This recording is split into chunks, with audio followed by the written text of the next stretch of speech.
Radhe Radhe friends, मेरे प्रिय दोस्तों, आज हम श्रवण करेंगे माँ कृष्ण षठतिला एकादशी की पावन अमृतमयी व्रत कथा। तो दोस्तों, आइए अब हम श्रवण करते हैं एकादशी की व्रत कथा। दोस्तों, कमेंट में हमें राधे राधे जरूर लिखिएगा।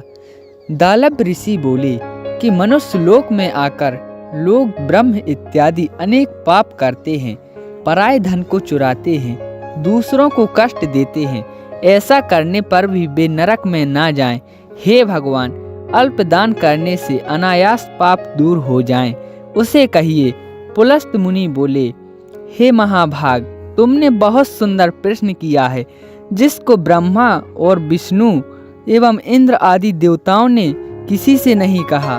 तुम्हारे पूछने पर उस गुप्त बात को तुमसे कहूँगा।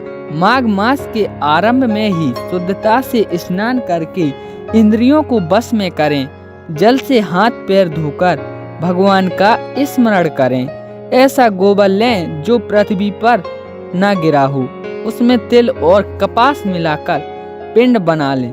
उसके 108 पिंड बनाएं। यदि माघ के महीने में पूर्व आषाढ़ व मूल नक्षत्र आ जाए तो उसमें नियम ले, या कृष्ण पक्ष की एकादशी को नियम लें।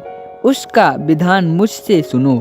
स्नान करके पवित्र होकर कीर्तन करते हुए एकादशी का उपवास करें। रात्रि जागरण करें और गोबर के बने हुए 108 पिंडों से हवन करें। शंख चक्र गदाधारी भगवान का पूजन करें। चंदन अगर कपूर चढ़ावें, भूरा मिला हुआ नैवेद्य चढ़ाकर बारंबार कृष्ण का नाम स्मरण करें। यदि इन सब का अभाव हो तो सुपारी ही श्रेष्ठ है। फिर अर्घ देकर जनार्दन का पूजन करके प्रार्थना करें, हे कृष्ण, आप दयालु तथा पापियों को मोक्ष देने वाले हो। हे जगतपते, मेरे दिए हुए अर्घ को लक्ष्मी समेत स्वीकार करिए और कहें कि श्री कृष्ण भगवान मेरे ऊपर प्रसन्न हो। खेत में तिल बोने से जितनी संख्या में तिल पैदा होते हैं, उतने हजार वर्ष तक वह मनुष्य स्वर्ग में निवास करता है। तिल से स्नान, उबटना, होम, तर्पण, भोजन और दान करें। ये 6 प्रकार की विधि पापों का नाश करती है। इसी से इस एकादशी का नाम षठतिला है। नारद जी बोले, हे कृष्ण, षठतिला एकादशी से क्या फल मिलता है? यदि आप मेरे ऊपर प्रसन्न हैं तो इतिहास समेत मुझसे कहिए। श्री कृष्ण जी बोले, हे नारद मुनि, एक ब्राह्मणी मनुष्य लोक में एक ब्रह्मचर्य व्रत का पालन करती हुई देवताओं का पूजन करती थी। वह पूर्ण मास व्रत में लगी हुई सदा मेरी भक्ति करती थी। कृष्ण का उपवास करती हुई पूजा में लगी रहती थी। द्विज उत्तम नित्य व्रत करने से उसका शरीर दुर्बल हो गया। फिर बहुत दिनों के बाद मैंने मन में विचार किया कि इसने अन्न का दान नहीं किया, जिससे कि सबकी तृप्ति होती है। उसकी जांच करने को मैं मनुष्य लोक में गया।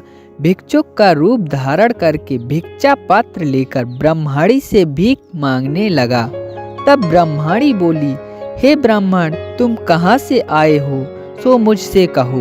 फिर मैंने कहा, हे सुंदरी, भिक्षा दो।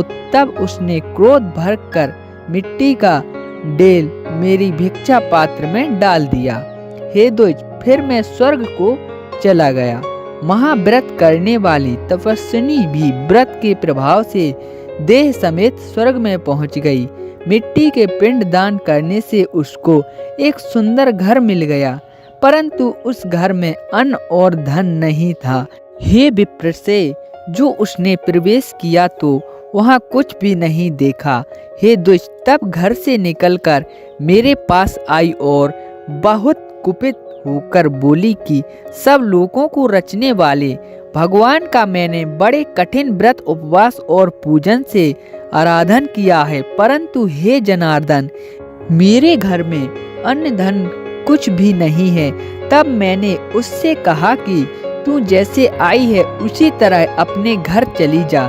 देवताओं की स्त्रियां कौतूहल के बस तुझको देखने आएंगी। तब सठ तिला एकादशी का महात्म्य बिना पूछे दरवाजा मत खोलना। ऐसा सुनकर वह मनुष्य लोक को चली गई। हे नारद, तब देवताओं की स्त्रियां उसे देखने आईं और कहा कि हमारे तुम्हारे दर्शन के लिए आई हैं, तुम दरवाजा खोलो। मानुषी बोली, यदि तुम मुझे अवश्य देखना चाहती हो तो दरवाजा खोलने से पहले सठ तिला का व्रत पुण्य और महात्म्य कहना होगा। उसमें से एक ने महात्म्य सुना दिया और कहा कि हे मानुषी, दरवाजा खोल दो, तुझको देखना आवश्यक है। उसने दरवाजा खोल दिया। उन सब ने मानुषी को देख लिया। देवियों के उपदेश से सत्य पर चलने वाली उस मानुषी ने भुक्ति और मुक्ति को देने वाली सठ तिला का व्रत किया। तब वह मानसी क्षण भर में रूपवती और कांति युक्त हो गई और उसके यहाँ धन धान वस्त्र स्वर्ण चांदी ये सब हो गया। विधि पूर्वक किया हुआ दान सब पापों का नाश करता है। हे मुनि सत्तम, इससे शरीर में थकावट अनर्थ कष्ट नहीं होगा। दोस्तों, हम आशा करते हैं आपको हमारी वीडियो पसंद आई होगी। तो दोस्तों, वीडियो को लाइक कर दें दोस्तों, और कमेंट में हमें राधे राधे जरूर लिखें। दोस्तों, इसी तरह की रोजाना नई नई धार्मिक कथाएं सुनने के लिए हमारे चैनल SY भक्ति अड्डा से जुड़े रहिएगा। बोलिए विष्णु भगवान की जय।